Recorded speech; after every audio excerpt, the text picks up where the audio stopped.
Ah, sì, vabbè, si vede mentre cambiamo posto. Ok, Michael, maybe you can sit here and I can just turn the thing. Yeah. See, while I present you. So, good morning and welcome, everybody. Welcome to the 16th special lecture of the cycle entitled The Contribution of Vernaculars to the Rise of New Cultural Participation in Europe and Asia. Today, we will be hearing Professor Michael Pettid from Binghamton University, SUNY at Binghamton. Is that right, Michael? That's right. That's correct. He will be talking about women's guidebooks in late Chosŏn. Michael Pettid is professor of Korean studies at Binghamton University, where he has taught since 2003. The focus of his research and teaching is pre-modern Korean history, literature, religion, and culture. His most recent books are the co-edited volumes of pre-modern Korean literary prose, Death, Mourning, and the Afterlife in Korea, Critical Aspects of Death from Ancient to Contemporary Times. And he also has monographs of Unyoung-on, John, Yes, Unyoung-john, yeah, this is Unyoung-john, a love affair at the Royal Palace of Chosŏn, Korea, and Korean cuisine, an illustrated history. Sorry, we have some dogs among the public as well. His most recent publication is a co-authored and annotated translation of a 19th century guidebook for women, the Chosŏn, the Encyclopedia of Daily Life. Michael, the floor is all yours, and thank you so much for accepting our invitation. Thank you for having me, Professor Bruce.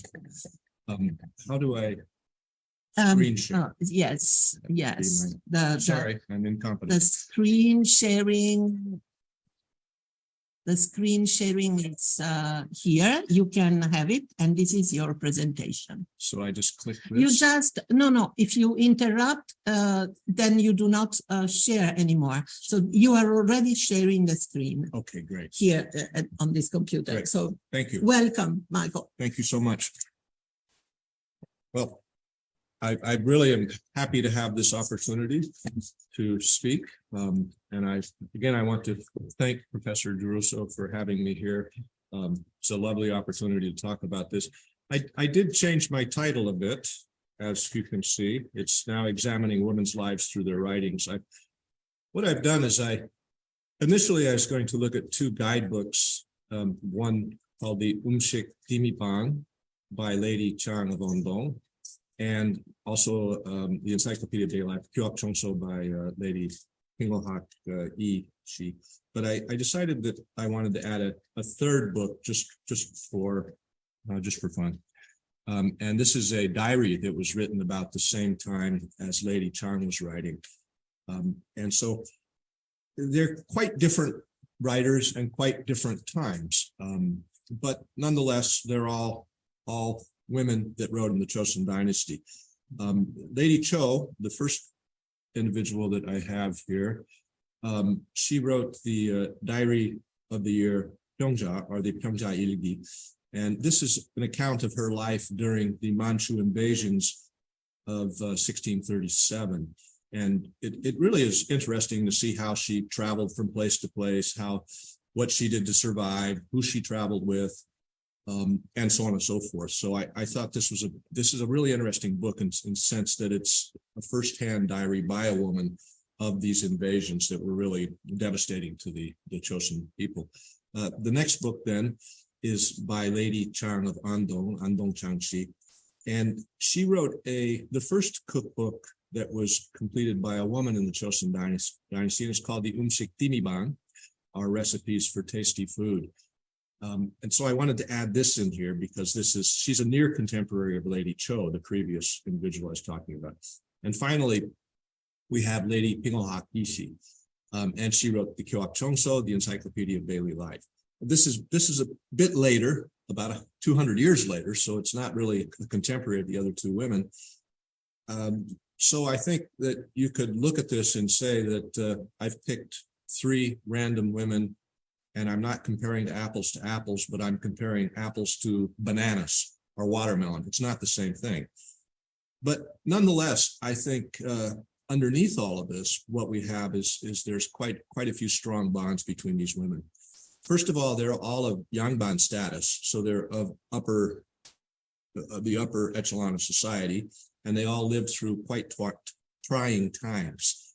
None of the three were particularly well off economically, and as such, they needed to take a direct role in managing their household, or in the case of Lady Cho, the refugee, in surviving during the invasions.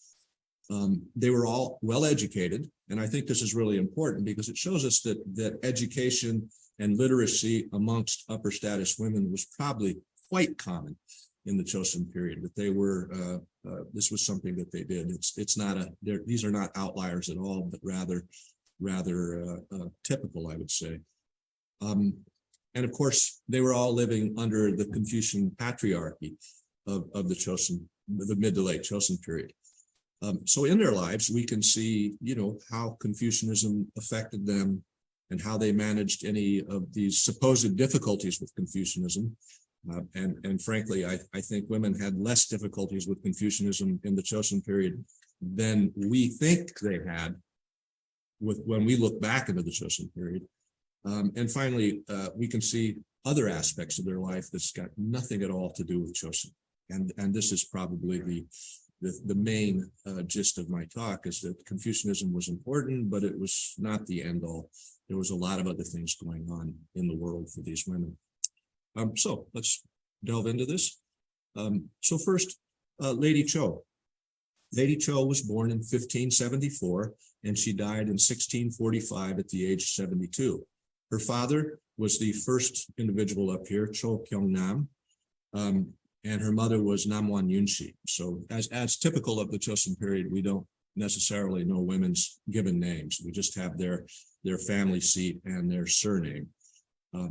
She married a certain Nam I-ung when she was 17 years old, and after 56 years of marriage, her husband died. So she had a fairly long life with this individual.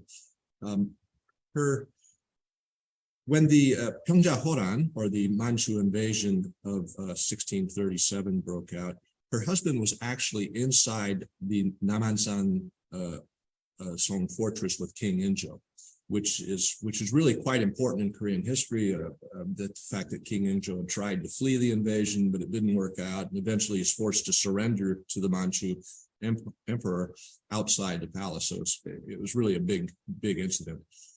But anyway, her husband was there. He was a government official. After the peace was settled with the Manchu, he was taken back to the Qing capital with the two princes that were taken hostage by the Qing to assure obedience on the part of Chosŏn. The two crown princes, one of which would be Grand Prince Pongnim, who became the future King Hyojong. But the husband was taken back there. Upon returning to Chosŏn, her husband moved to various positions within the government, culminating with an appointment as the third state counselor. I don't have that on here. Okay, the third state counselor, which is one of the three top civil positions. So at the time of the invasions, Lady Cho was at her home without her husband and forced to fend for herself. And this is important. I think we don't really know why she decided to write the diary. She doesn't tell us. She just starts writing it. But I imagine it was a way to, I guess, to share her emotions with herself, perhaps, and perhaps to preserve them for future dates. Her diary that's examined here covers a period from the 12th month of 1636 through the 8th month of 1640, so almost 4 years long. And it's written entirely in the Hangul script, so the Korean vernacular script. While there are other diaries written by women in Chosŏn, such as the Kejuk Ilgi, that would be the record of the year Kejuk, 1613, this one stands out that it was the only one that focuses on domestic life during a war. It's fairly long at 144 pages and was originally a handwritten manuscript. Her life seems to be sad at times, with two of her children dying at relatively young ages. At 1638, at the age of 60, she lamented, "When I am this lonely and worn out, I think of them more and more." Her son Nam Chosŏn died at the age of 25, but not without first burying his first wife and marrying again. Excuse me. Professor Pettid, I'm sorry to interrupt. I don't know if it's only a problem of my computer, but I'm not seeing any presentation files right now. Oh. Maybe some, I don't know, settings with the screen share. Yeah. Right. Just a second. I will try. Well, this has happened on this computer. This has happened some other times. We will interrupt the sharing and we will do it again. So we'll try to see. And please let us know if it's visible.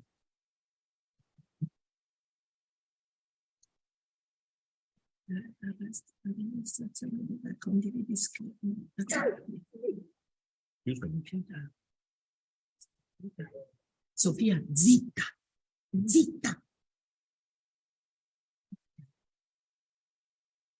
Dove sta? Condividi. Do you see now? Yeah, we can see now. Thank you. All Okay. right. So the screen before we had a page sharing. This is now the screen sharing. So go ahead, Michael. Okay, Yeah. great. Thank you, Michela, for telling us. Yes, thank you. I'm so poor with computers. So let's see. We were talking about her son who died at the age of 25. But not before burying his first wife and marrying again. But both of his wives died without child, leaving Lady Cho to lament on the eve of their memorial rites. In my dream, I saw my Yosu daughter-in-law. How pitiful. Where have they all gone? Looking at only their spirit tablets, it is as if I have been disemboweled. It's really, reading this diary is really quite sad, I think, and you can see the emotions that she ran through in her life. Okay, let's move on to Lady Chang, our second. Okay, that didn't move, did it? What if I click?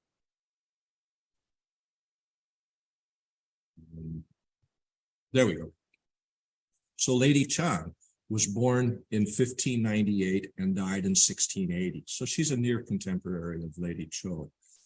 Her father was one Chang Hung-hyo, and he was a notable thinker of the day and a student of the renowned Confucianist Kim Song-il. Her mother was Lady Kwan of Andong.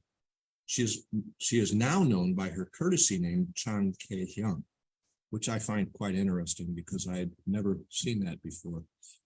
She'd never been referred to that in books that I had seen, but it seems to be a thing. She was married when she was 19 to Yi Shim-yong.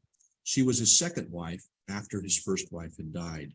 The couple eventually had 6 sons and 2 daughters that she raised along with a son and daughter from his first wife. This is really a big family. Amazing. And her son, Yi Hyun-il, is the best known of her children as he rose quickly in government service to positions such as the Minister of the Board of Personnel. And that's really the reason we know so much about her, I think, is because of that. Lady Chang is known for the education that she received as a child from her father. At a young age, she learned Confucian works such as Elementary Learning and the 19 Concise Histories, along with becoming an accomplished poet as well. I have a little poem that she wrote here next that she wrote at the age of 9, which is remarkable. I could barely write my name at the age of 9. It follows. I was not born in the time of the sages. I cannot see. It doesn't show. Can you scroll it down? I don't think I have that on the screen. I'm just reading this one. Yeah. I thought you had it. I have some of the other ones, but not that one. Yeah. So no problem.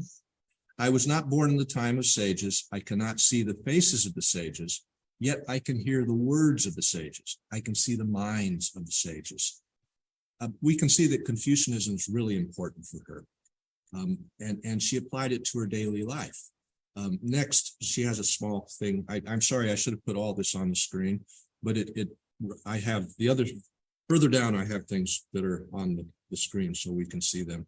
As she wrote, as a young age, she wrote, I, from early on, have worried that people in the world harm righteousness with earthly desires. The principles of righteousness are precious and earthly desires are insignificant. How could anyone abandon what is precious and choose inconsequential worldly desires? This is how she lived and educated her children to live. That her son became such a powerful individual is no doubt a part of why we know so much about Lady Chosŏn. But her own writings do indicate the importance of a proper Confucian take on life. She writes, good deeds are what all people intend to do. If you point to a young child saying, you are a good child, the child would be pleased, and he or she would be upset if you say to him, you are not a good child. What people deem should be done as right conduct is absolutely the same as they have in their minds. She was ahead of her time. If you think positive thoughts, if you work positive thoughts with your children, then perhaps that'll take root in their life. Likewise, her interest in food preparation seems to rise from her understanding of her role as a woman in a Confucian scholarly household. Preparing food and drink was her way of demonstrating her Confucian sagehood. She is best known for the book Umshik Dimibang, which is on your screen now. And this seems to have been written quite late in her life as she laments why she's writing it about her failing eyesight. The cookbook has a total of 144 recipes, among which are 51 to describe various alcoholic drinks. Why so many liquors? Because they were a necessity for a Yangban home that often entertained important visitors of upper states. Alcohol was a necessity in these homes. And our third woman that we'll look at is Lady E. Lady E was born into a rather prominent family in 1759 and died in 1824 at the age of 66. As was common for Yangban women of her time, her personal name is not known, but rather we know her by her name of Pingogak. Pingogak means the one who relies on no other. What's really interesting is she picked this name as a young child when she was in her teens. So she was thinking ahead already that she was going to be able to do things on her own. She was the father of Yi Chang-su, who served as director of Royal House Administration, among other government positions. Her mother was the paternal aunt of Yu Bi, who was best known for writing Onmun-chi, the treatise on the vulgar script being Hangul, the Korean vernacular. And he also wrote other things along with that. She is said to have been a bright child and be able to read in literary Chinese by the age of 15. She learned works such as Mao's Book of Odes and the Elementary Learning on her father's knee from a young age, and was said to have been an avid reader with excellent memory. In 1773, she married So Yu-bon, who was the elder brother of So Yu-woo, the writer of Inwan Jimyukchi, the 16 treatises written in retirement, which was a really important work in late Chosŏn on agriculture and rural life. Given the pursuit of scholarship all around her, I think I need to go down the screen, I'm sorry. These are the names that I just went through in the book that I went through, the 16 treatises written in retirement. Given the pursuit of scholarship all around her, it's not surprising that she too had a penchant for learning. This further influenced her writing style and was similar to her family members who were among the leaders of the observation-based scholarship, or shirak, that was taking place at the time. Lady E seems to have had a rather hard life in terms of economics, and she and her husband had in fact moved to the countryside from the capital due to economic hardships. Here they earned a living while engaged in sericulture and small-scale farming. Her hands-on experience in managing a rural household is quite clear in reading through her work. While she did use many sources to compile the encyclopedia, she did not necessarily repeat everything the other sources contain. It took Lady E over 10 years to compile her encyclopedia. She started in about 1809.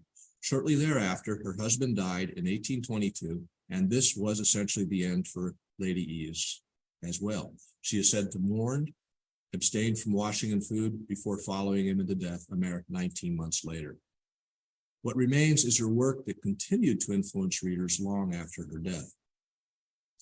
Lady E seems an example of the upper status women, of an exemplar upper status women in her actions throughout her life. She was devoted to her family and followed her husband wherever he was posted or exiled to in his career in the service of government.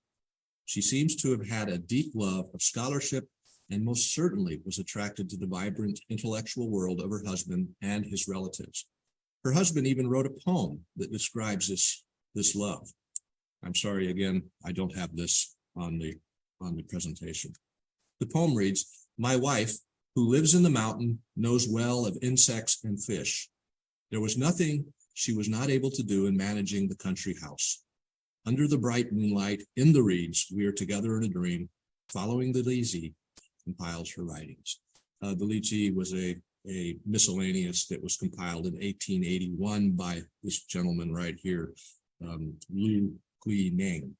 And her husband wrote this to commemorate the compilation of the encyclopedia. Certainly her life was not an easy one, notwithstanding her status. Poverty seems to have often been a problem, but her demeanor was always excellent. Her husband wrote of how they faced hardships together and that she would each year weave silken fabric from the silkworms she had raised and treat him to wine that she had brewed with every sort of flower. In examining the content of the encyclopedia, it is clear that she was quite capable of preparing a vast array of liquor, dishes, and confections. So let's examine their lives through the writings. And to this end, I will examine a few different passages from the writings. First, I want to look at the preface of the Chosŏn, and it reads as follows. This is part of it, by the way, not the whole thing. It's about 3 more paragraphs on top of this. For the most part, women folks' activities do not leave the inner rooms. Even if one has more talent than others and the intelligence to understand the things of old and new, it is not righteous for a woman to embrace this and not keep her beauty inside. A very Confucian look on the world, I would say. Even more, with my stupid foolishness, how could I dare to write my thoughts down? However, the main gist of this book, although it has much information, is to attend to one's health. Also, it has important methods for managing a household, which will be truly useful and is something women should study. Therefore, with this preface, I give this book to my daughters and daughter-in-laws of the house. I'd like to compare this to the end, or the gutjang of Lady Chang's Umsik Timibang. I'll get it out here. And so she begins, "To my daughters and offspring," from the writer. "This book, with my bad eyesight, I was barely able to write like this. To my daughters and children, each of you make a copy, but do not even think about taking this book. Please keep it so it does not get damaged and do not let it deteriorate quickly." Do not let it quickly deteriorate. We can do it either way, right? So the passages, these 2 passages are pretty revealing. I think that, nope, I don't want to go there yet. These 2 passages are revealing of a number of similar qualities of the writers. First, it's a striking humility, the idea that they shouldn't be right. Both women downplay their obvious education in their purposes for writing a guidebook. Second is bequeathing the book to the daughters and daughter-in-law.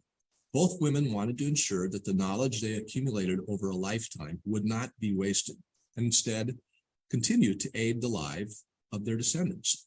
This is quite a noble cause for writing, but also an excuse for writing. That is, women were not necessarily encouraged to write for their own ends, but that doesn't mean that women didn't do this either. A difference in the 2 passages is certainly the shortness of Lady Chang's passage. Lady E's passage is much longer. As I said, I've only included the final paragraph there, and goes into significant detail about why she's writing and what materials she's using for her sources. And in terms of Lady E, she actually, they're not quite footnotes or endnotes, but when she takes something from sources, she always tells us where she got it from, which I think is really important. She didn't plagiarize. She's got there doing things as she should. let's see, I lost my place, of course. We can also see that part of the reason for writing was this notion of the Confucian notion of filial piety, that is, and that one should take care of their body because after all, it was given by their parents, and that's a way to honor their parents. Next, I would like to talk about something a little bit more basic, and this is recipes for making mountain mustard leaf kimchi, sangat kimchi. And I have two recipes here. The first is from Lady Chang. And I tried to do the spelling as it was traditionally. You can see in the second bit here, but I couldn't get my thing to cooperate. So kimchi sangat chimche or something like that in the 16th century. Yeah, and it reads, trim the mustard greens and wash in cold water. Rinse in warm water and put into a small crock. Fill this with warmed water. If the floor, that's the ondol heating system, is very hot, cook after wrapping up with thick clothes. If the floor is not hot, put it in the double broiler pot and cook. If it is too hot, the greens will not be good. And if they're not hot enough, they will not be good enough either. She needed a thermometer is what she needed so she could test the temperature. The taste is bitter if they're washed in cold water and not rinsed in warm water. So that's how kimchi was made in the 16th century. A little bit different than what we see today. Next is Lady Chan's recipe, which you can see by the size of the font is quite a bit larger or longer. And she starts, at the onset of spring, skin radishes thinly and make a bit bland nabak kimchi with water once boiled with water, parsley, minari, turnips and scallions grown in an underground cellar and leave in a warm place. When it's about time for the kimchi to be fermented, sort out good quality mountain mustard leaves, wash cleanly, and put them in a footless bowl without cutting off the roots. Boil water, pour it on the mustard leaves 3 or 4 times, but do not make the leaves as if cooked. Then blow on it quite a bit as you mix mustard powder and water and cover the top of the bowl with many layers of paper. Wrap the top with thickly padded clothes and put it in a warm place for a half hour without letting the steam escape. After that, mix with the nabak kimchi that was made earlier. Add dark soy sauce when eating. If the steam escapes, it will not be tasty. Since the scent of spring comes from this, it's called ponchunjo, a kimchi that lets us know that spring is coming.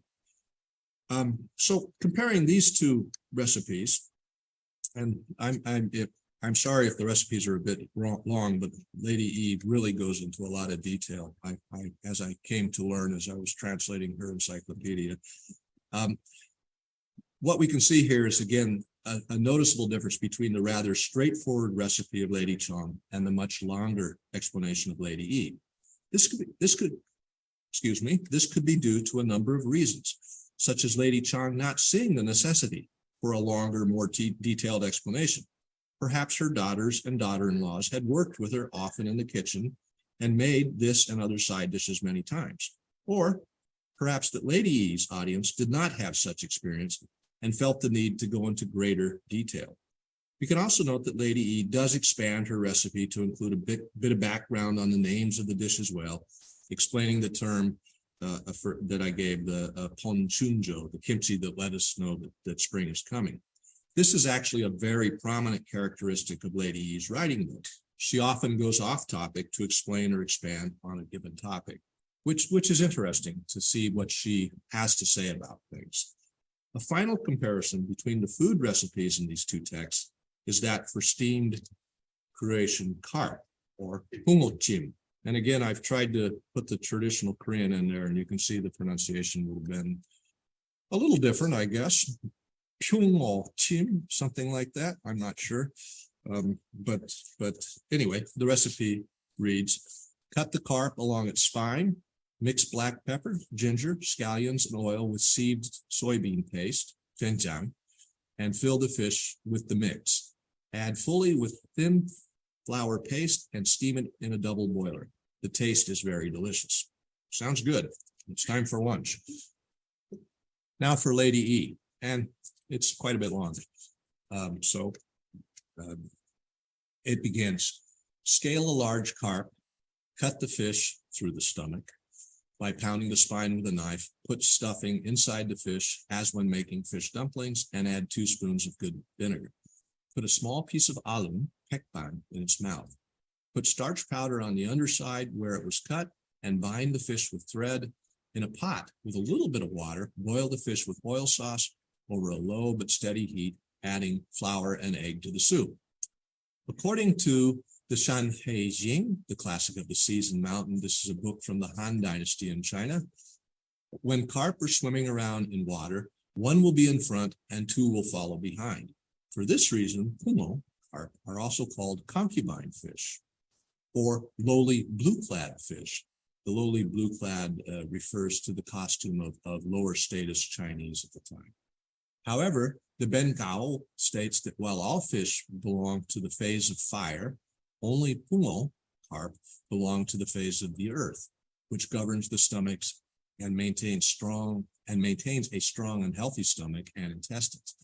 It is written in the Lu Shi Chun Kui, Mr. Lu's Spring and Autumn Annals, that among the fish, the so-called man of administration, that would be the pumo, is the most beautiful. There's quite a bit of information in there, isn't there? Let me go over here. Nope, I missed a page. 1 second. There we go. Again, the differences in the writing is very easy to see here, as Lady Chang simply retells her recipe with only the comment that it tastes delicious. It's enough for me. On the other hand, Lady Yi goes into great detail with a bit more complicated recipe and a long explanation of names for the fish and also the medicinal benefits of this dish. This is a strong theme again in the writing of Lady Yi, as she elaborates on I didn't want to go that far. As she elaborates on the health benefits for many of her recipes. This is probably due to a better understanding of the workings of the body and diet by the 19th century in Chosŏn.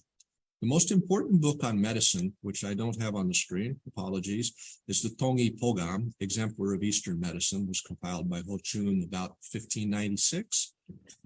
Would not have been very commonly known during Lady Chang's lifetime, and perhaps even unknown to her.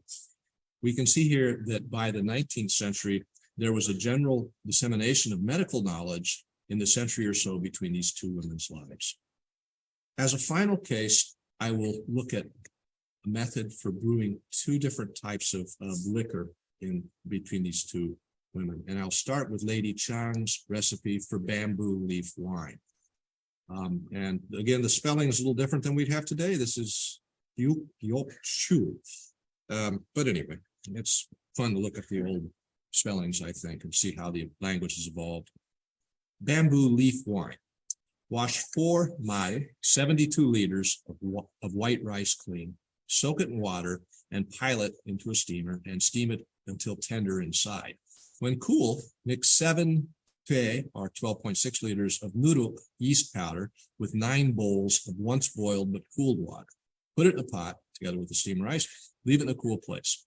In 20 days, steam 5 pe of sweet rice, chapsa, to be tender, cool it down, mix it with 1 pe of wheat flour, again, mix it with the first batch in the pot and leave it. In 7 days, the color of the wine is like bamboo and the taste is aromatic. What's interesting, it's called bamboo leaf wine, but there's no bamboo leaves in it. It's just the color, I suppose, that makes it so good. I can't say I've ever had this, but perhaps I'll get lucky someday. Next, Lady Yi's pine tree joint wine, or Chosån Chu.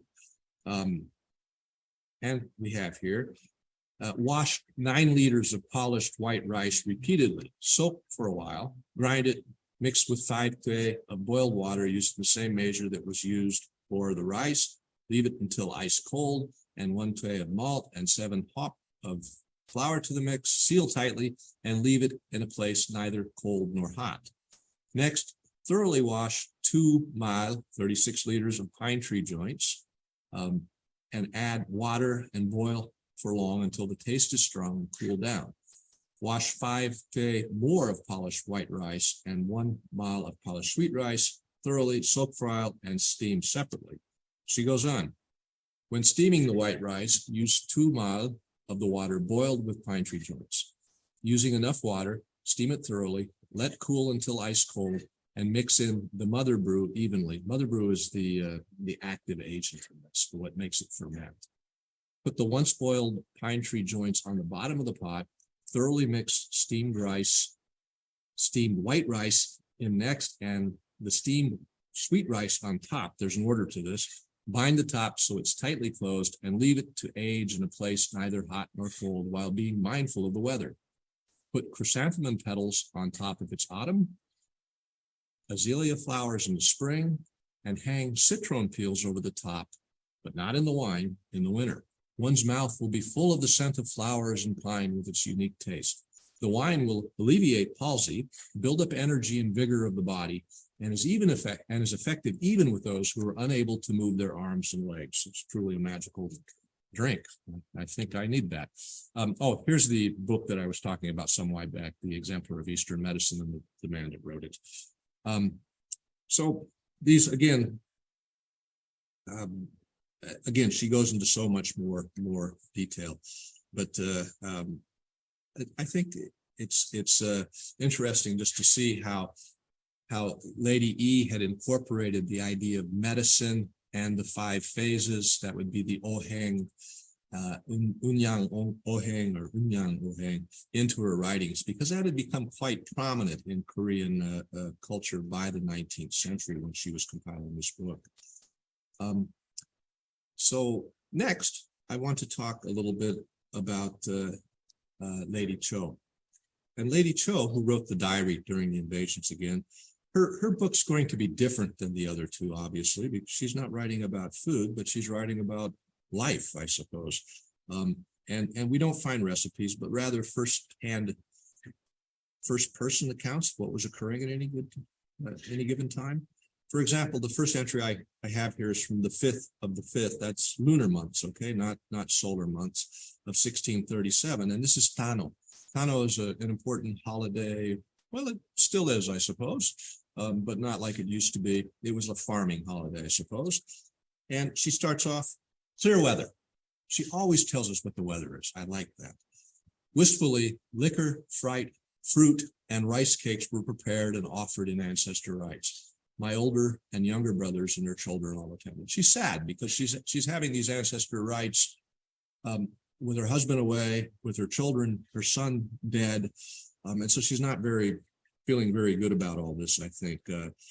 But nonetheless, she's a dutiful reporter, and she lets her readers know exactly what transpired on the day.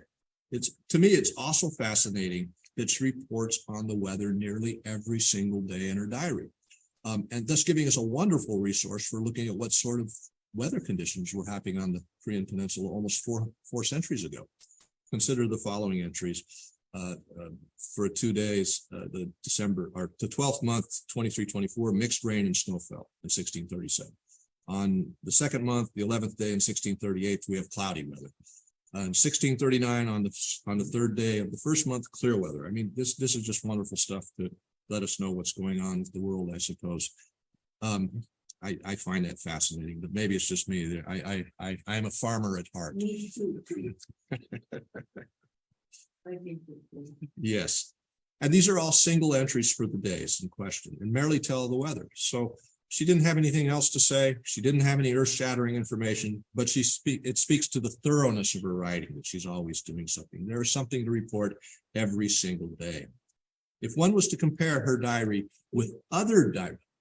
Michael, if I may, in writing, since she was really dealing with a difficult period of her life and of Korea's history, probably even not writing is telling us about her state of mind. So maybe she just writes about the weather because she wants to keep in touch with herself, but she doesn't have maybe the strength of adding anything anymore. So I think this could also be one reason. I mean, I think that's excellent. Yeah, I agree with you that she's just staying in her routine, and she doesn't want to perhaps repeat that she's hungry or things are horrible. Yeah, I think that's. She's quite quite illuminating, you've done a wonderful job. Please, I didn't want to interrupt, but I felt it was needed to point out and to compliment you, to congratulate you for the wonderful work that you're doing. Oh, thank you. You're too kind. Really, quite interesting. I find this fascinating. When I was looking through this, it was fascinating. Exactly. Okay, if we were to compare her diary with some of the other female author diaries of the Chosŏn period, we can certainly praise her diary for its completeness. Other works, such as the Hanjunno, Record of Sorrowful Days, for example, which was written by Lady Hong of Haegyeong Palace. It was written many, many years after the events actually were taking place, and it carries no such detail. And in fact, I would say that this work is probably written with a mission in mind in retrospect to give her story of what happened during her life. Yes, politics. I think that's exactly right. And the same could be said with the Kechukilgi, which was written during the reign of King Kwanghae, probably by a palace woman, but it was during his reign. He had problems with the people that came before him, and he actually dethroned his mother, who wasn't actually his mother, but his stepmother, I suppose. So this is really quite an event that happened in the Chosŏn dynasty. And after she was dethroned, this is the Queen Dowager, her palace women were probably the ones that wrote this diary. So again, these were very political. Both these works were political, and they had a mission in mind, where Lady Cho is just writing about what's happening in her life, something very simple, I think. But Lady Cho was also away from the court. That's true too. So politics was not a game there, because she was not in the game, in the court game. Exactly. You know, so She was out trying to survive. The politics were elsewhere. for her. exactly. Yeah, very good point. And this tells us also about the role of women into politics. You know? Yes, there might be something to be said about the idea of Cuban, because the women aren't necessarily in the inner quarters all the time. Yes, I think that's excellent. So the idea is the Cuban, the theory is the Cuban, the practice is the Cuban Chongche. Yes, the politics of the inner room. Yes, indeed. Yeah, so I think this is a good way for us to look at the idea that women were only in the domestic sphere in the Chosŏn period, and seeing that's simply not true. Women were everywhere, just like nowadays.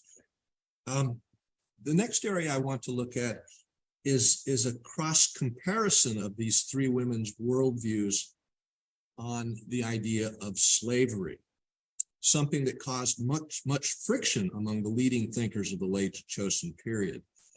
And this was one of the few things I could find across the three works, so I wanted to include it here. First, we have Lady Cho's own words here. And Lady Cho is, again, the woman that is the refugee from the wars of the 1630s. It is said that the servants living in Yangnam, upon seeing the servants of the house, all came out and inquired of their masters, saying how it was a heavenly thing that all went through the disturbance safely, and that all were very pleased to see all of them survive without even one person dying, thanks to the grace of their masters.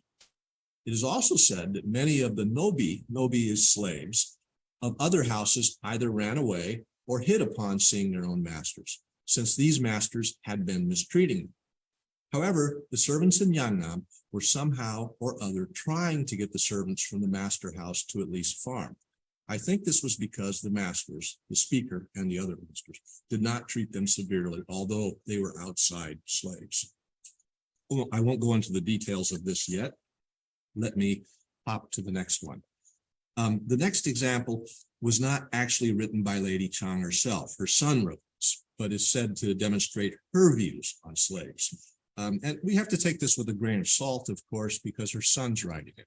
And he's not going to say anything bad about his mother, of course. But when treating young female servants, she treated them as if they were her own daughters. If they were sick, she made sure they had sufficient food and care in order for them to have complete comfort. When they made mistakes or did bad things, she quietly instructed and admonished them. While the Nobi were impressed and obeyed her, all the Nobi were impressed and obeyed her of their own will. There was not one Nobi of another house who heard this, that's got an extra E in it, and did not want to serve and work for her house.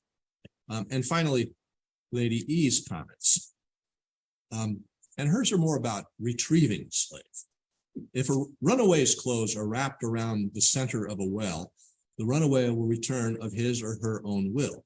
If the seam on the back of a slave's clothes is broad stitched to the width of 1 cha and 6 chi, about 48 centimeters, out of thread made from the hemp that was used to wrap an earthenware steamer, the slave will not think about running away. That's really quite complicated, isn't it?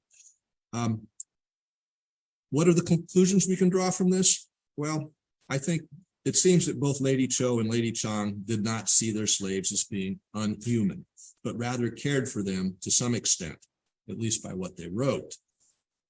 Considering that owning slaves during their lives was almost compulsory for those of Yangban status, it is something that all households had to manage. However, the treatment of slaves no doubt widely varied. Since we do know that runaway slaves was a major problem in Chosŏn, one could draw from this that slaves that were mistreated were far more likely to run away than those who were treated humanely. It is also true that these women were heavily influenced by Confucian morality, and thus were probably more likely than not to treat their slaves with dignity. Now, for Lady E, it's a little bit different. Her entry in this topic is included in a long section that covers an extremely broad range of information, ranging from avoiding bites by horses to taboos in selling livestock, how to ensure wisdom among one's descendants. This is called the Sutra of the Heart.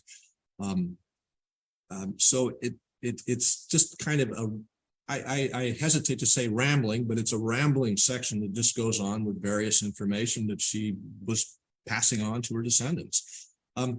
It's also, This is from whom? this is Lady E. Lady E. Yeah, Okay. so this is the 19th century book here. It's also important to note that by the time Lady E wrote her guidebook, that slavery had already been dismantled. It had proven itself to be economically not viable, and so people didn't have slaves any longer. So her information is just passing on something I think that she read somewhere or she heard something, but not necessarily anything that had any use for the here and now, I think, for her writing. Regarding this, so when was this written? 1809. 1809. Yeah.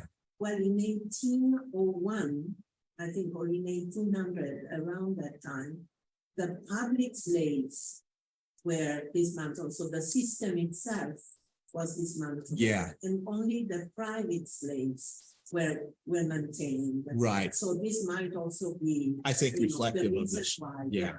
Yeah, because Chongzhou had manumitted the slaves, Yeah. the government slaves. Yeah. And I think that by this time, the number of private slaves was quite small, because it was much cheaper to hire somebody to work your land and let them fend for themselves all winter, rather than supplying them food and clothing and shelter. Exactly. And so I think we can just see this as a transformation of the society, I guess, to some difficulty. And the next area I want to look at, and I won't be long here, is the personal touches added by the writers. This is strongest in the writings by Lady Cho and Lady E. Lady Chang is fairly straightforward and doesn't adorn her writings with much commentary at all, beyond the occasional mention of taste or the like. On the other hand, and perhaps due to the fact that Lady Cho is writing in her diary daily, her writing is full of emotions and other commentary. For example, from the 26th day of the third month of 1637, she writes, "If I think of this war, my thoughts continue with no end, and I end up sitting and crying." I'm sorry, I missed 2 letters there. You can see she's pretty sad there. On the 4th day of the 10th month, she writes, "Cloudy, I saw my husband in a dream. I also saw a Taoist sage like an old man who was laughing gaily. He said to me, 'What are you worried about? There is no need for worrying.' Seeing this, I knew he was a precious person." I think we can imply from this that her husband's okay. So this is comforting thoughts. So I mean, she's sharing her dreams with us, which is really fantastic. I think, you know, people in the Chosŏn dynasty weren't a lot different than us. For Lady E, she adds her own thoughts and experiences throughout her work. Sometimes these are rather serious, sometimes they're funny. I like the difference.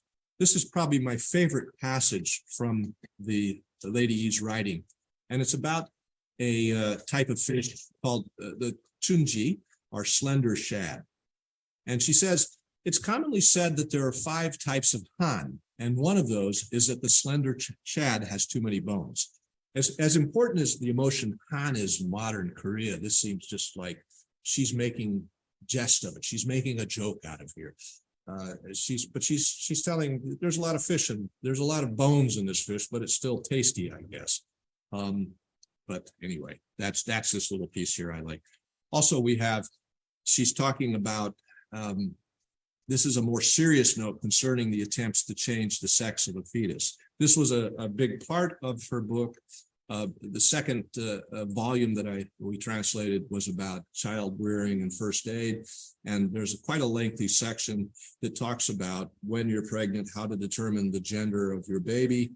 And she gives various ways to change a female embryo to a male embryo. But when she says this, she comes with a little bit of you can see she doesn't necessarily agree with this. In general, when an embryo becomes a fetus, it is said to be divided into left and right, that'd be male and female. It's not likely that a female embryo would become a male embryo, but I write this here since it's recorded in medical books, and there were cases that people had experienced it at the time. However, I'm afraid that the womb could be easily shaken if a pregnant woman becomes frightening after walking outside in the middle of the night, unless she is quite plucky. And this could make one guilty for 100 cycles if you lose the baby. What came before this was a method where you walk to a well in the middle of the night at midnight, unbeknownst to other people, and you walk around it and did a chant, and then it would change the embryo. But she's saying, this is dangerous. It's dangerous to be out at night. And it really was. There were tigers and stuff, so you don't want to run into those. So she's cautioning her readers, I suppose, not to do this. Okay, I guess I'll conclude. I have a few things to say. Each of these remarkable women have left their mark on Korean history through their writings. This goes against the idea that women did not really contribute to the intellectual currents of the time, and demonstrates that literacy among upper status women was widespread and important for transmitting knowledge. There are, however, some interesting differences in their writing and the worldview expressed. For Lady Cho, I think she had a noteworthy life that would have been entirely unknown if she had not decided to keep a diary of her life during the difficult times around the Manchu invasions. Her writing is both observant and intensely personal. Given that this is a diary, we can see her emotions, worries, and apprehensions on all types of situations, and also her longing for her husband, and also her sadness at losing her son and her 2 daughter-in-laws. Also notable is her seemingly genuine caring for people around her, be these people slaves or high-ranking officials. Her worldview is a bit difficult to ascertain, but she faithfully carried out Confucian rites, such as those for her ancestors. She also participated in tasks such as weeding fields that demonstrate that she did whatever she needed to do to ensure the survival of her household. Life was difficult, and that is clear from reading her diary. So she was caring, humane, observant. Lady Chang is better known than Lady Cho. The fame of her son made her more visible to subsequent generations through not only her own writings, but his as well. While it's not particularly obvious in her own writing, it is clear in writings about her that she was quite a staunch Confucianist. She saw her life as a chance to perfect Confucian values, and her cookbook was a way to help her descendants master the arts of preparing good foods and liquors that would allow their households to thrive. Taking care of one's health is a form of filial piety, since the body that is received from the parents should be healthy and long-lived. Good food helps ensure such an outcome. So Lady Chang, this idea of Confucian humaneness and sagehood, Confucian sagehood through domestic tasks was very important. And finally, there's a noise. We don't have a connection. Are we still working? Yeah. Okay, all right. Finally, Lady E gives us a somewhat different understanding. Certainly, she was influenced by Confucianism. That is clear at many points in her comprehensive writings. Yet we see other influences, particularly those brought about by the new intellectual trends of late Chosŏn centering on pragmatic learning, nowadays referred to as Shurha. Her own family and that of her husband were among the leading scholars of this school of thought at this time, so it's no surprise that she would fully embrace such a practical way of seeing and explaining the world. However, that's hardly her full worldview, as we can note heavy influences from Taoism, Buddhism, and East Asian cosmology. She well represents the cultural and intellectual mix of late Chosŏn, where the influence of Confucianism has certainly waned and other influences become prominent. So for Lady E, it's this idea of pragmatic investigation, so hands-on learning, Taoism, Buddhism, and East Asian cosmology, which is Yang Oheng Sasang, which encompasses how we see the world. And it's just the progression that we see as the Chosŏn dynasty went on. Thank you. I think that'll conclude my talk. I certainly hope we have some questions. I can stop screen saving, I think. I would hit this. Screen sharing, yeah. Did I do it right? Yes. All right. So if there's questions, I'd be glad to take them. Well, I don't know how this works. no, the students will open. So they will talk, they will open their mics and they will talk, or they will write on the chat room. So please also take a look at that. I have, but also Alice can help us. First of all, I would like really to say how much interesting and illuminating and complete this presentation was. It must have not been easy for you to translate these texts. So this intervention of mine also wants to admire your work because it's really, really important, and because almost nobody is working now on pre-modern literature, whether it is proper literature or secondary literature like this. Mm-hmm. But the value of these texts, being it, strictly meant literature or broadly meant literature, is something that really should never be lost, should not get lost, and should be appreciated as much as possible, and is not being appreciated as much as it should be. So first of all, this is one point that I really want to make sure. And for those of us working, you work mainly in pre-modern. I also work in modern with poetry translations, but I know the value of the pre-modern discipline and the pre-modern studies, and I know how difficult it is today, because even officially, Korea seems to tackle and seems to be preoccupied only with contemporary. And the trend that it's getting on, that it's taken momentum, gaining momentum, is a trend that penalizes pre-modern studies severely.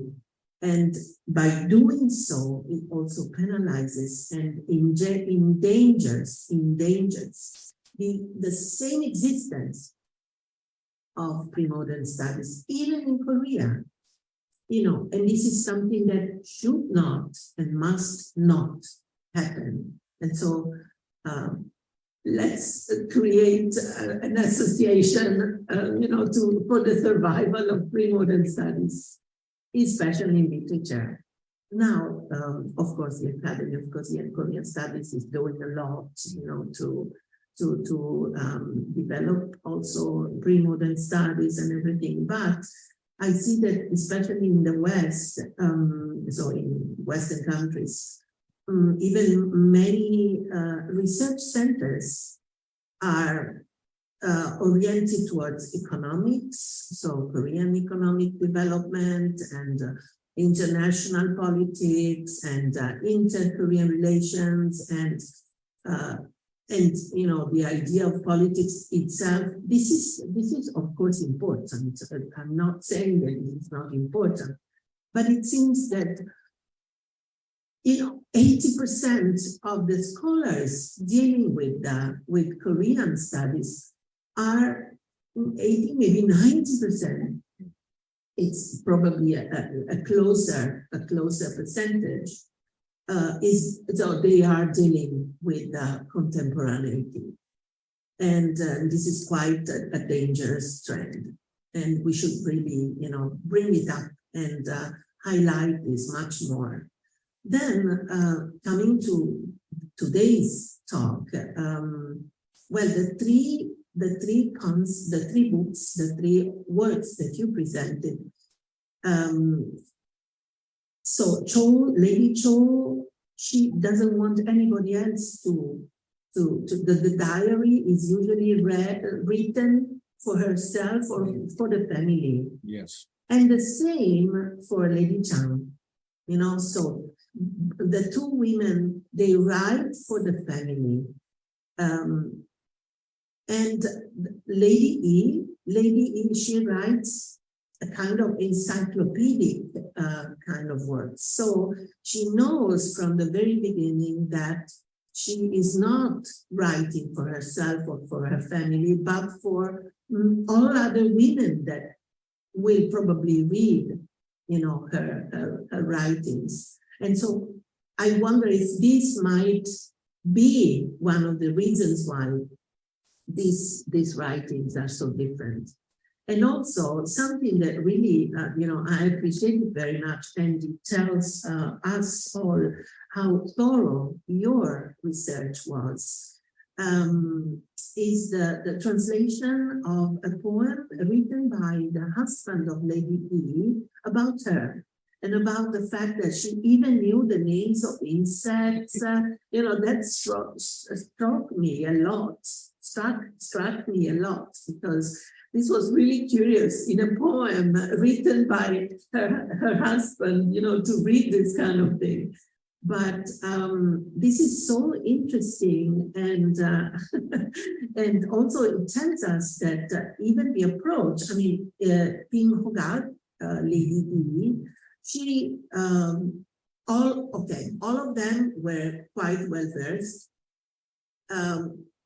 Lady E lives in a much later period, so you know, knowledge and even Onmun, even the vernacular script itself was much more, you know, had spread all over. So many more texts had been translated into vernacular.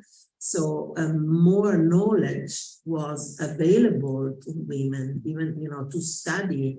But then, you know, there was also the Chirac movement that strengthened the idea of the importance of education, you know, much more than before. So, you know, I think that really Lady E was a kind of scientist as well. The way that she writes is the way, it seems to me, from your translations, which are, by the way, beautiful, also beautiful in English. I mean, I enjoyed that so much. Her translations are done by someone with a scientific kind of mind, you know, like a scientific frame of mind. Although she speaks about Yang or Hang and all this kind of, you know, and the leaves, what was the pine leaves if it's winter, and the Jindan Lekot, the azalea leaves, petals if it's spring, you know, this kind of recipes with the ideal, you know, seasonal seasonal ingredients, which is also very, very beautiful. But I mean, what do you think about these kind of ideas that I put out now? And could it be one of the main reasons why the writings of these women are so different? I think you're absolutely right. It shows, its audience, but it's also the transformation of the Chosŏn dynasty from the mid to the late. And we tend to look back at Chosŏn, or we don't, but some people tend to look back at Chosŏn and it's all the same. It's 518 years of the same thing, but it was dramatically different from early to mid to late. And like you said, the spread of Hangul and the available materials that Lady Yi had were immense compared to what Lady Chang or Lady Cho would have had. Exactly. And I think probably also she's spurred on by her family and the fact that they are a very intellectual family. And she had real interest in the bugs and I remember in translating this, I was trying to figure out a type of spider she was talking about, and how to take care of a spider bite. It took forever to find what it was, because the language that she uses isn't the language that they use today in Korea. Sure. And trying to make that into English or something, I don't know if I did it right. I tried, but there were a lot of challenges like it. But I think the intellectual currents and audience and just the general circulation of knowledge. Exactly. Because we had that 17th century when Yongzhou and Chongzhou had reigned. We had a period of nearly 100 years of peace and the Renaissance, the cultural Renaissance. The second Renaissance, it's considered the second Renaissance after King Sejong. Yes, absolutely. After King Sejong's reign, And so it made such a difference in the way people saw the world, I think. And I think that's kind of why Confucianism. And wealth was also more diffused, and people were really more educated. But really, really very, very interesting. And this also tells us about, and I'm doing this connection because my paper, actually because of your paper and your presentation, I had a lot of troubles. I'm revealing it now. I'm having a lot of trouble. I had a lot of troubles deciding my topic, because I had decided the title. It was similar to yours. Of course, mine will be more dealing with the education and with the literization and literalization of the vernacular. So I'm seeing a little bit more on the language linguistics and vernacular functions within the education, but also within the linguistic development of this the clash of these two worlds, the Hangul and the Onmun, and something in between, because there is also Idu, so we must not forget also this kind of reality. But you gave me problems. Very nicely and very affectionately said, I had to think about very, very much and to decide what to say, and also because I really wanted I didn't want to just double, the contribution. These are very important texts, and everything. So everything comes down to the education, to the literacy, to the problem of literacy. These kind of books, exactly this kind, and I suspect many of the anonymous works that belong to the period, the Chosŏn period, they are very much connected with the women's education. And women's education, officially, women's education was not happening. There was just nothing. So officially, Gyeongyo, Sowon, Mo Sodang, or Mo whatever, Songyungwan, or whatever other structures and institutions, they were just there for men. So knowing this, the evaluation of these works and the evaluation, for example, of the knowledge of Lady E is, it's even more extraordinary, because these women, in a system that really did not consider them, there were no schools for women. This kind of knowledge and this kind of achievements are even more noteworthy and notable than those of the men who, received the formal education since they were children. So this is quite enriching, and my love and my respect goes to these women of the Chosŏn dynasty that you presented to us today. And also, my deep appreciation goes to those scholars, among few scholars, who dedicate their lives and their work and their study and their time to translate in this, and study and research in this subjects, this very, very difficult subjects. So, but now I stop here, because otherwise I could take over, and speak endlessly. It's okay. And I'm sure, no, because the students are there, and I'm sure that there are questions. Please ask questions, because these are works of very much importance, great importance, and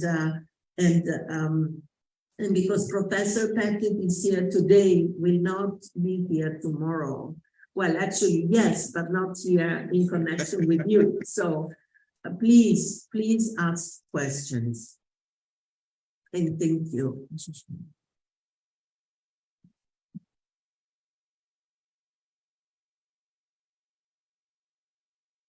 All right. There's no question. I told the guys, if they have questions, you can write it on the chat of Zoom, so we can There we go. rate into the Professor Pettid. Someone is coming? No. Someone? It's okay. They're busy. No question, They're busy. guys. Michael, would you like to elaborate on what I said? Sure. So we keep time, and we continue recording. Yeah. Instead of recording silence. Oh, yeah, we can continue to talk. That's better. Yeah, I think everything you said is correct. I think there's a real problem with a lack of scholars that do work on pre-modern Korea anymore. It's young kids that come out of, well, they're not that young, but they're young compared to me. They come out of school. But it requires an awful lot of time to gain the linguistic ability to, essentially you're working, I don't know, modern Korean, Chinese, literary Chinese, whatever Korean was around in pre-modern times, because it's not the same. And then the mixed script that you mentioned, the Idu or something like that, and trying to, that takes a lot of time to master that. And as I'm sure you know, that even, myself after 30 some odd years, I'm still working on it. It's not easy. Yeah, it's an endless kind. It is endless. Yeah, it is an endless work. But it's worth it, because, these things help us learn about the past.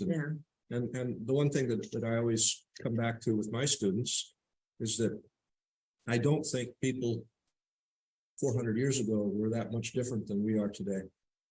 I mean, inside, right? We have more trappings, we have technology now, but I don't think that really changes how we interact with the world and what our emotions and how we felt. And when you read through these things, it's quite possible to see into these women's lives. And this is the modernity of these works as well. Or maybe it speaks about how ancient we are. Well, maybe a little of both. Yeah. But yeah, it's really important. And I'm sure there are a lot of other works that either have been lost at the time or not translated yet. Not translated. And these three of these works, I guess I've translated some of Lady E's work. I did 2 of the 4 volumes.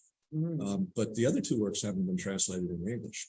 And so The Unshik Binibang, you didn't translate the Unshik Binibang in Not- English? No. I've done parts of it, but not the whole Yes. thing. At least that's been translated into modern Korean. And Lady Cho's book's been translated into modern Korean, but Lady E's book hasn't even been translated into modern Korean. So it's a difficult text for anybody. Exactly. And it's the time that one would need to put into it. Yeah. But it's important to have that, I think. Yeah, well, I'm translating, that I'm translating for the first time in English with my foreign English, the epistolary of the Hyunpung Kwakshi Really? family. Yes, we have just finished together with a Korean colleague. We are translating the full epistolary. We have translated 130 letters as of now. And now, so we have completed the second year and we are, about to enter the third year. And we are already thinking about the next project. Yeah, that's. Because that's also a common element, And I thought about Unshik Binibang, but then I thought you translated it. And so, but this is a horrifically difficult book because of, and you said yourself, you mentioned this before, because of all the names, insects names, spider names, recipes, some tools to prepare, the things. So this is quite, I don't know if I want to do it. Yeah. Because it's very difficult. Very difficult. Yeah. I feel comfortable with the food now and that kind of thing. So maybe you can come. We can do that. There you go. I mean, I'd worked on it and I work with my wife, who's Korean. She's a linguist. So I work with her. And so I think we got a feel for it. It took us 7 years to do the Lady E's work. Yeah. Because there were so many different drafts and problems. But I think we both have a pretty good feel for it now. And that's, I guess it's specialized, really narrow, specialized knowledge, but good to have. Exactly.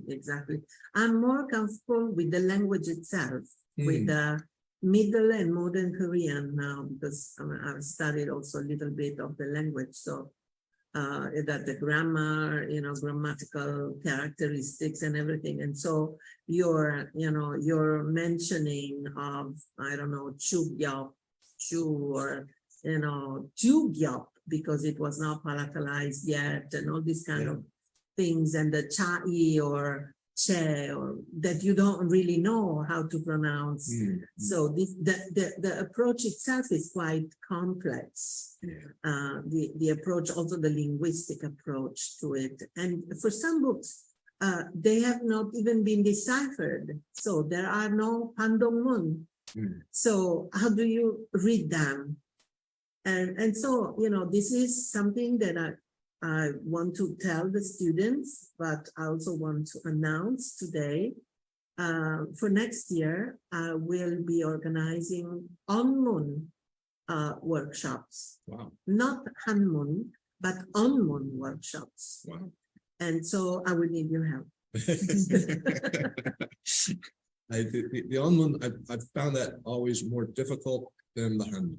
Yeah, Hanmun, exactly. Hanmun is the Chinese, literary Chinese, is relatively simple. It's there. Yeah, I mean, once you learn it, you learn it's there. Yeah, And you have a dictionary. But it's exactly. okay. Well, because if you forget the characters when you don't use them, but the Onmun is, and particularly if it hasn't been modernized, it's just a string of. But there are also some other styles, different styles, where you have the kumche. This is basically the kumche. But is it the connected kumche, like, Chosŏn kumche, or some other kumche, so each syllable that divided and separated from separated from each other. Of course, this is ideal. This would be ideal, but it's not always so. Sometimes it's just one line. Exactly. It reminds us of Manchu or Mongolian scripts. True. Because they are, they are very much the same. They resemble the same. they're all continuously written. So, Very true. and this makes the approach to them very difficult because you need a pandemon first. Yes. So, yeah, but anyway, and letters, epistolaries are even more so because funce is something regular. So once you learn and you manage, you can read the real, you can distinguish the real from other final letters and everything. But when it comes to epistles, everyone has a different writing. It's like us. The calligraphy is different from all of us. So for us also, it's difficult to understand if we write, in Cursive. normal, in cursive. So that's the same. And that's what's making even more difficult, the approach to this kind of letters. But in Korea, there are very good specialists, so we can rely on their work. Oh, yeah. Makes it a lot easier. Yeah. Well, No question no from the guys, question. so I think that Okay. everything is clear. you were very thorough. Thank you. So thank you, Michael. I had a question actually. You do? Oh, okay. So I was wondering if any of these women did write with maybe the intention of being read like centuries from them, like us reading it now, or just for their contemporaries and maybe a couple generations later. Yeah, that's a really good question. I think maybe Lady E had an idea that her work would survive a couple of generations at least, but for it to be 200 years old now, maybe she wouldn't have envisioned that. I think, yeah, I wonder, and that's really good. I don't have a concrete answer for you, but I think they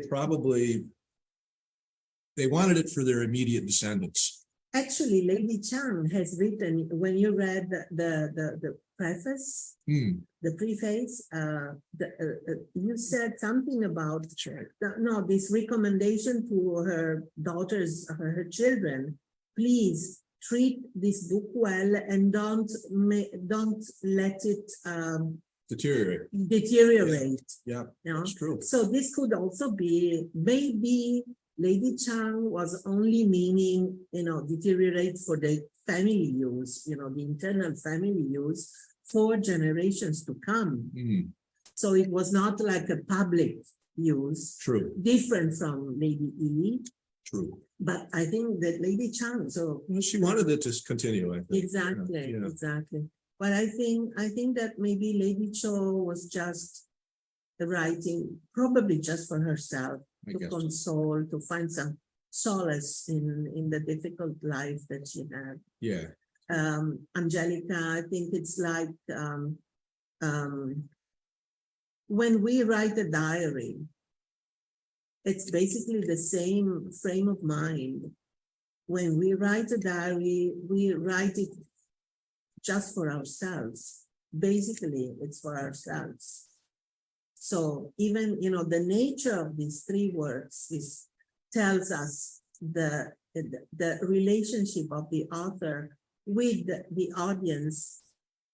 If there was any audience, if any audience was, thought of or not, and what kind of audience that was.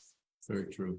Yeah. So, yeah, and this of course influences the transmission of the book and the destiny of the book.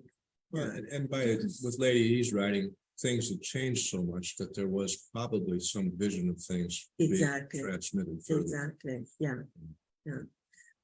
Probably the other two books. Well, Lady Chang's told us, please, help this book survive, this recipe book survive. For maybe the diary of Lady Cho is safe, not much because of her, but because of the love for the book itself in a Confucian world. And also Good his, point. her family, Mm. probably, because, they must have come back Yeah, at some point. and her son was important, so And her son was he important. would have preserved that. Exactly. So, here, the preservation, the value of the book and the preservation, the principle of the importance that nothing written in a written dimension gets thrown away. Very true. It's true. This might have also helped with, with the transmission of this. The paper was valuable. Yeah, Paper was really valuable. Yeah. And for the upper status families to have a library was important. exactly. And so- It was their memory, their history, the family's history.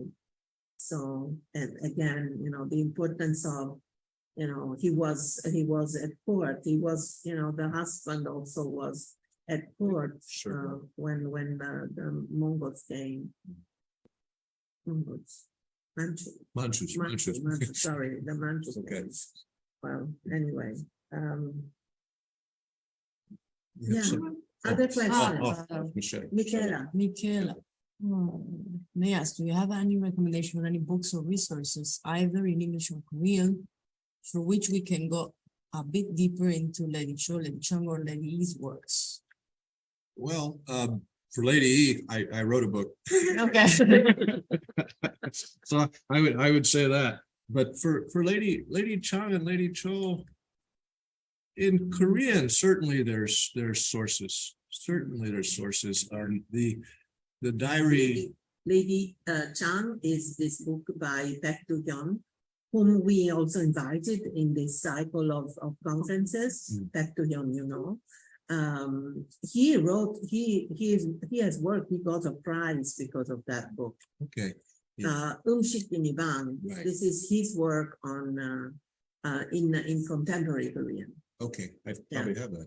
You don't have that? No, I do. Probably. I do. I think I do. have Yeah, it, Yeah. No, in Korean, I think there's materials on all of them to some degree. I think Lady E's is less approached because it wasn't discovered until later. It had circulated, and it was I don't have the numbers with me here, but it seems to me it didn't turn up until the 1930s. And then it was lost again in the war, and it didn't turn up again until the 1970s. And so one of her descendants on her father's side, a very famous scholar, as a matter of fact, in Gumunhak, actually was the one that did the translation. Ah, But she didn't really write. do you know his name? I can send it to you. I don't have it. I don't have it in front of me. It's you, but it's a her, and she was really well known in Korean Gumunhak. But and she wrote this in the 70s, so it's a generation before us. But she Was she a professor at Sungmyeong Yeoja대학교? one of them. It could be, Oh, could be. maybe, Yeah, I can send that to you. But she Yeah. didn't really write about Lady E so much. She did a translation, but it wasn't. I wouldn't call it in the modern Korean because if there was anything difficult, she just repeated what was in the original text. So she didn't really go into great explanation. I mean, she did have some good footnotes that helped out with some of the connections back to where she was getting the stuff from. But I think her work Lady E's work is harder in the sense that it's bigger. It's so much bigger than it's 300 pages. And the Tongli program, the reference to the Tongli program. So that had been, I think it took about at least 20 years to prepare a translation into One, Yes. into vernacular. And they actually translated that into English at some point.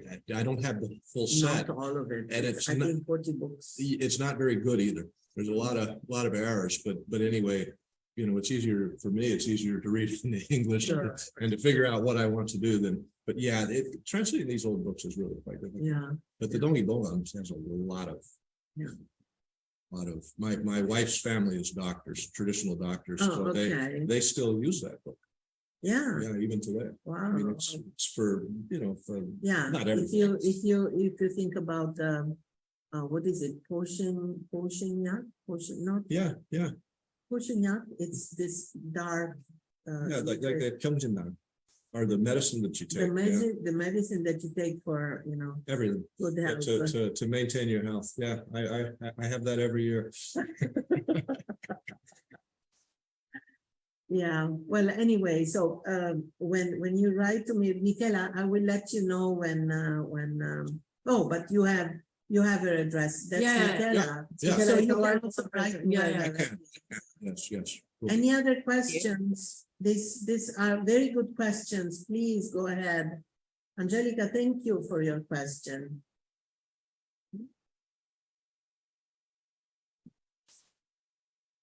I think that's, I think they're studying for finals. yeah, no, I think that's very clear what you present to us. So, Oh, that was you, was Michela and Michela. yeah, okay. So, Well, thank you very yeah. much. We can conclude here. So thank you, Michael, really. you. Next year, we want to have you here again. Absolutely. If you like, of course, but we can, Sure. hopefully let you stay a little longer. I'll be better at directions next year. Exactly. No, but you know already, so you will come easier. Yes. No, because, well, guys, Professor Michael Pettid yesterday lost himself in Venice. Like many of us, many of us did painfully over 1 year. It's a very confusing city. Yeah, Exactly. It's a absolutely. labyrinth. It is. A labyrinth. Yeah. Really elaborate. So, but thank you to you, Michael. Thank you to Michela and to Alice for their precious assistance. And thank you to the students. And also let's not forget the Eurasia Foundation. Yes. And the important contribution that they made in order for this to come, to become a reality. And thanks to the students. So we'll see us again on Thursday. Yes. For the president of the Eurasia Foundation. Please intervene, all of you, and spread the word. And we must participate. All of us must participate in order to greet President Yoji Sato for their, splendid generosity. So even the professors, if they might, if they are in the right time frame, yeah, they will be welcome to participate. Okay. Thank you, Let's guys. close here. Thank you. Bye-bye. Bye-bye. Bye.